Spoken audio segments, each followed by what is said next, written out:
Hello future CS, welcome back to my channel again. Your one-stop guide for everything related to CA exams. If you are new here, I am Pooja, a chartered accountant.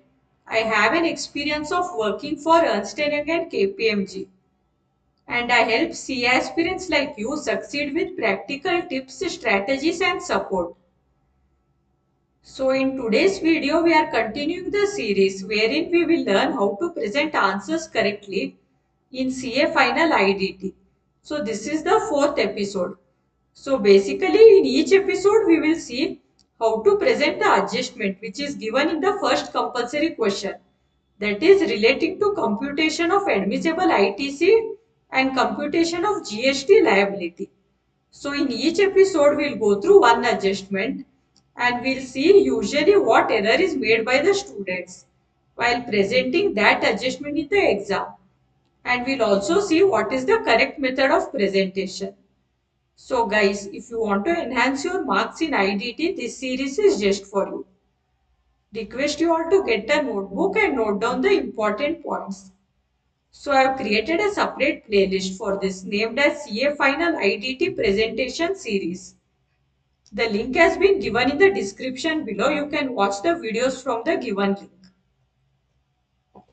Guys, if you are new to my channel, please subscribe.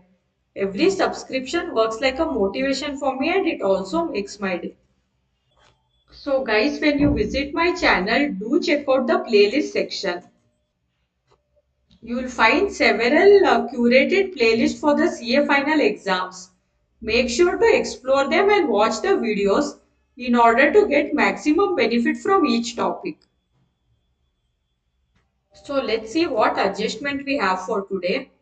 J Limited, registered person from Gujarat, availed supply of manpower security services from Y Limited, Gujarat, a registered person. The amount paid is 1 lakh in February. Tax rate 18%. Compute the admissible ITC, compute the GST liability. So this is actually a little bit variation of the adjustment that we saw in episode number 3. In that we saw that J Limited availed manpower services from Mr. Y, and in this case J Limited has availed manpower security services from Y Limited. So the difference is in that adjustment it was Mr. Y, so it was non-body corporate, and in this the supplier is Y Limited, which is a body corporate. So first let's understand the transaction. So J Limited Gujarat availed supply of manpower security services from Y Limited Gujarat, a registered person. Amount is rupees 1 lakh in the month of February and the tax rate is 18%. So now in this case, both the supplier, that is Y Limited, and the recipient J Limited are registered persons. So the key question here is this service covered under RCM and will input tax be available? So now first we will see the wrong treatment, what usually the students give in the exam.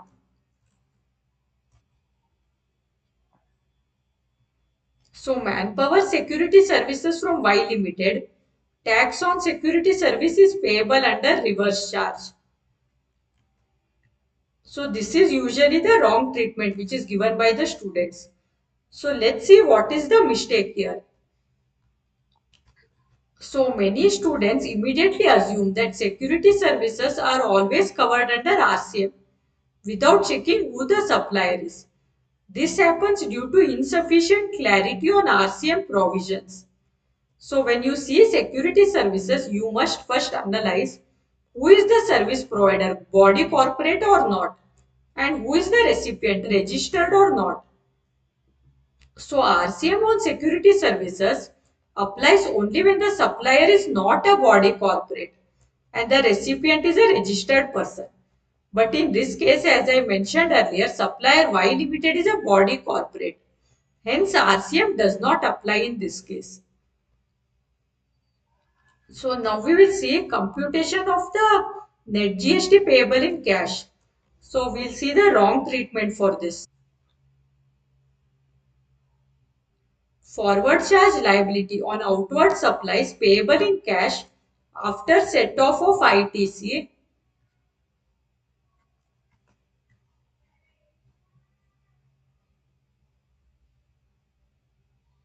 tax on manpower security services payable in cash.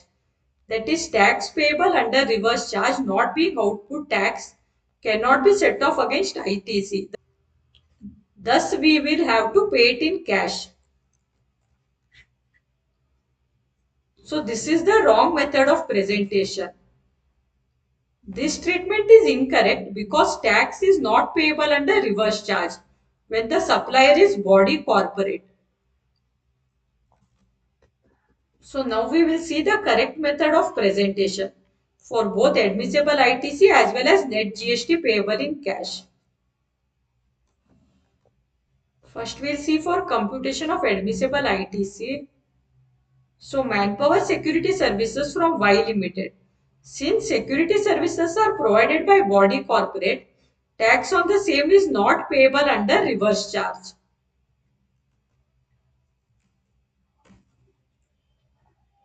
Here the tax has been charged by Y Limited under forward charge.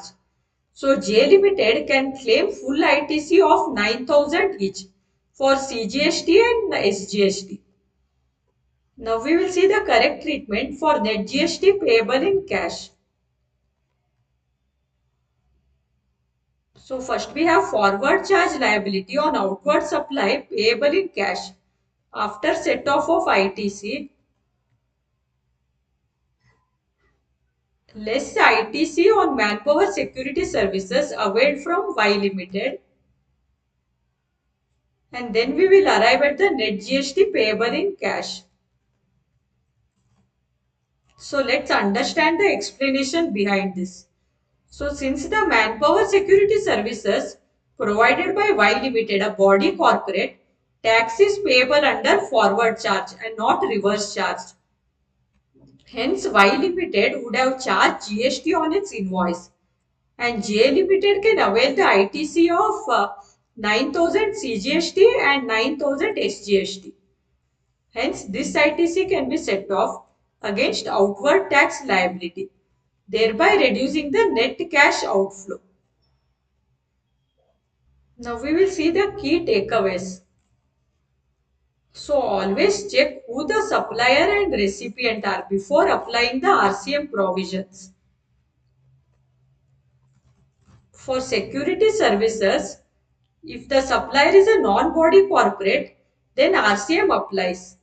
If a supplier is a body corporate, forward charge applies and the recipient can claim the ITC. So in this case, since Y Limited is a body corporate, tax is under forward charge and J Limited is eligible to claim the ITC.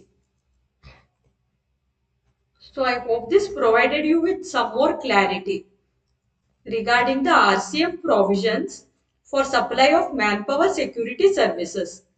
So in the previous episode, we discussed about the case where supplier was a non-body corporate, and in this example, we have discussed a case where the supplier is a body corporate. So both the types we have covered now. So guys, that's it for today's episode. I hope this video helped you understand how to present your IDT answers more effectively. In the upcoming videos, we'll continue with more adjustments and common presentation mistakes. So don't forget to like and share the video. And also subscribe to the channel so you don't miss the next part of this series. All the best for your preparation and I will see you all in the next video.